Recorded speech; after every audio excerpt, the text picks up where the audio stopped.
V protein घ्यायला सुरुवात करताय, थांबा. त्याआधी या सगळ्या गोष्टी तुम्ही फॉलो करताय की नाही हे नक्की लक्षात ठेवा. जेव्हा केव्हा आपण विचार करतो की मला हेल्दी व्हायचंय, मला माझा प्रोटीन इंटेक वाढवायचा आहे, मला जिम करायचंय किंवा एक्सरसाइज करायचा आहे, सगळ्यांच्या मनात पहिला प्रश्न येतो की मी वे प्रोटीन सप्लिमेंट सुरू करू का. पण वे प्रोटीन घेण्यामध्ये काही खरं तर नुकसान नाहीये, फायदा होईल.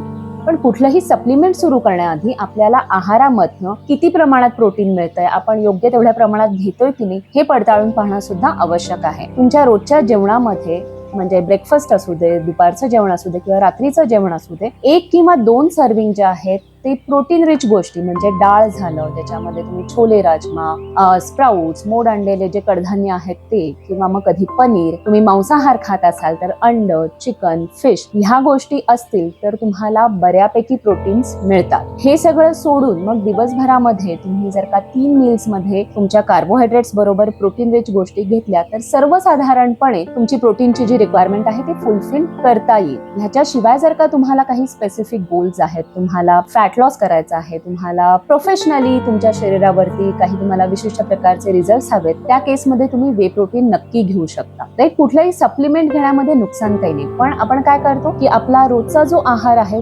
त्याच्याकडे दुर्लक्ष करून आपण फक्त सप्लिमेंट वरती फोकस करतो. सो ही चूक नक्की करू नका. सगळ्यात पहिले तुमच्या रोजच्या आहारामधले जे काही ऑप्शन्स आहेत, ज्या गोष्टी तुम्ही करेक्ट करू शकता ते करून घ्या आणि त्यानंतरच सप्लिमेंट्स कडे वळा. जर का तुमच्या घरामध्ये, बाहेर, मित्रांमध्ये कोणालाही हा प्रश्न पडत असेल आणि ते तुमच्याशी वाद घालत असतील की सप्लिमेंट्स घ्यायचे तर खाणं योग्य करायचं, तर हा व्हिडिओ नक्की त्यांच्याबरोबर शेअर करा.